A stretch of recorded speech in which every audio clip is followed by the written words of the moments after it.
Good morning. Welcome back to the Financial Pulse Radio Show. I'm your host, Danny Howells, CEO of East Coast Tax and Financial Planning. We're talking about the fundamentals of a sound financial plan. And in our firm, I developed a process called COAST, COAST.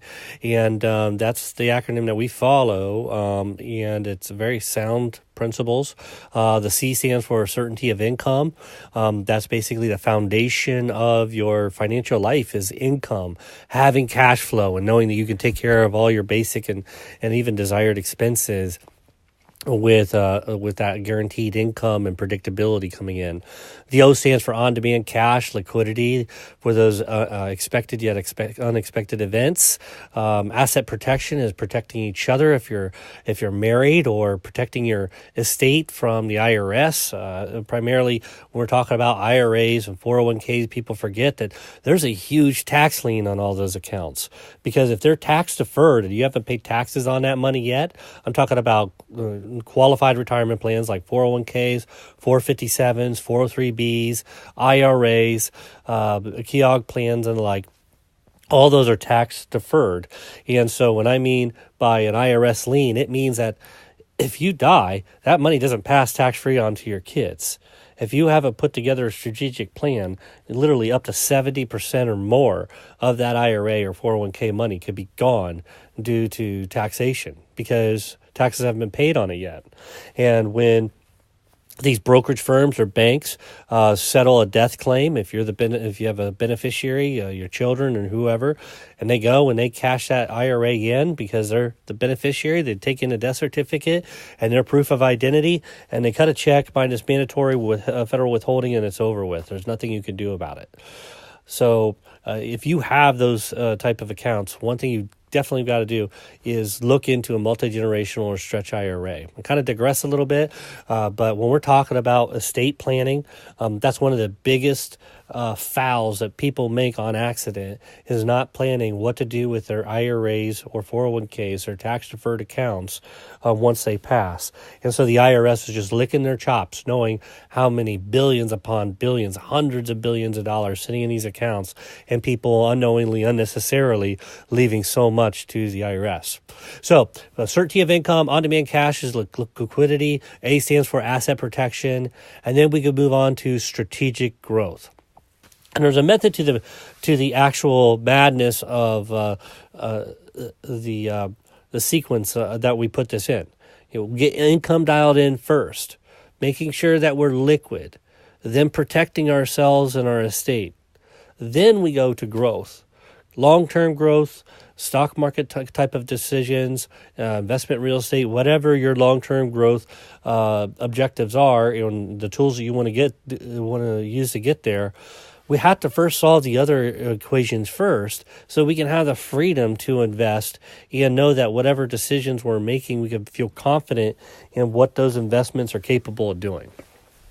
So this is a thing that's on the forefront of most people's minds right now at this very moment because of what the stock market is doing. They're thinking about growth, thinking about risk. Is this the right time to double down? Is this the right time to get out? What should we do? And really, those decisions should be made on the front end when you start to invest anyway. It's beginning with the end in mind and already planning for those expected things. And what's expected about the stock market? The only thing that's certain, the only thing that's 100% predictable about the stock market is that it's unpredictable and that none of us have control over it. And so if you know that, then you have to test yourself and develop an investment policy statement that helps you make decisions clearly when you're up against some challenges like what we're dealing with right now. An investment policy statement contains a couple key elements.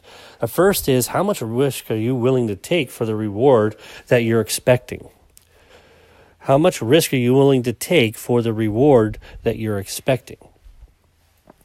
So what does that look like? Well, the risk versus reward question looks like this. We talked about this last week. If you invest money with somebody and they make you 30% in the first year, do you change your lifestyle at all? Are you going to go out and spend a lot of money and do a lot of things that you never thought you would do before because all of a sudden your advisor made you 30%? Most people would say no, we'd just be happy that we had more money. That's the common answer that I get when we're talking about a high rate of return like that. But then the question begs, especially if you're almost retired or you're already retired, you go in and they've lost you 30%. What does that feel like? Well, I'd be really upset. I'd probably have a couple sleepless nights. If you're retired, you might say to yourself, well, we'd actually cut back. We probably wouldn't take as many trips, or we wouldn't do this or that. We'd go on a lifestyle diet. It would make us really worried. So right there, you're starting to have a risk versus reward question with yourself. And then that brings into the effect of, well, how would your investments perform in a market similar to, say, 2008 or similar to 2000, right? Early 2000s. So with these major corrections, if you had the exact same holdings, how would those holdings reacted during those times of pressure? Remember, I talked about science, putting pressure. How do these investments hold up during these times of pressure and strain? So once you figure that out, then you know, okay, so this is the amount of risk I'm willing to take. I'm okay. I could live with up to 10% down for the opportunity to maybe make 15% on the upside. So what is my threshold on the downside where I'm just like, okay, I can't handle this anymore. Emotionally, that's just too much money to be lost. And then on the upside, how much reward are you looking to get? And so then you can find the sweet spot to where, okay, during a turbulent market time like we're in right now, am I okay within my comfort zone? Nobody likes to lose money or be down, but am I still in my comfort zone to be able to ride out? And so then you have this already predetermined rules for yourself that you've come up with for yourself. Nobody else has come up with these things, but you come up with your investment policy statement. And then when you have those difficult conversations with your broker or just with yourself or your spouse of like, okay, the market's not doing what we really wanted it to do, or, we've had a good run and now here we are.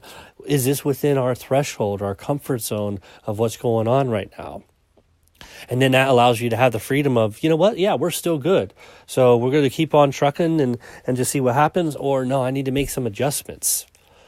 But, most of the time, if you built the portfolio around your investment policy statement, it's going to be somewhat of a comfortable ride all the way through because you're already operating within that comfort. But there's always outliers. There's always things that can happen that can derail that aren't typical. If you look at the housing crash, who in the world would have imagined that we would have a real estate bubble in this country and the magnitude that we had it that would actually even take down banks all over the world, right? So, who would have thought that their house would be worth half as much as it was worth, 2 or 3 months prior. That's just something that just happens. And we have to try to be prepared for those type of what I call black swan events where just everything goes wrong. And that's one of those times.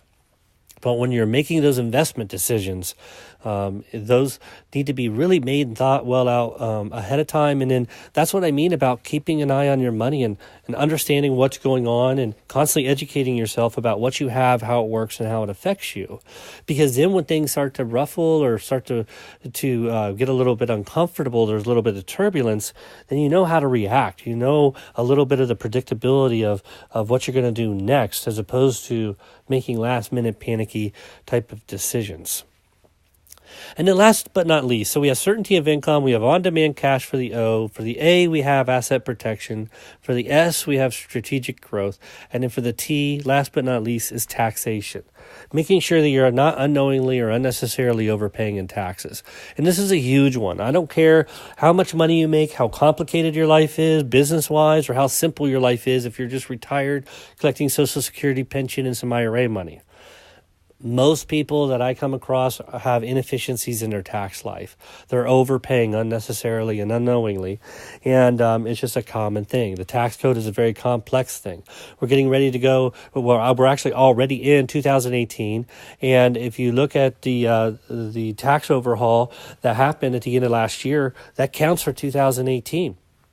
So your business could be up for a huge tax savings. Individuals on average are seeing a pretty significant tax savings as well. Even W-2 wage earners with tax federal withholding have been able to reduce those.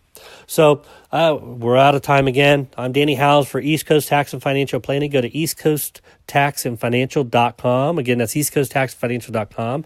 For the Financial Pulse, I'm Danny Howes. Make sure you protect that money, folks. But most importantly, make sure you know who and what you're protecting it from. Every single Thursday right here on your Waxy Radio dial, 11:30 a.m.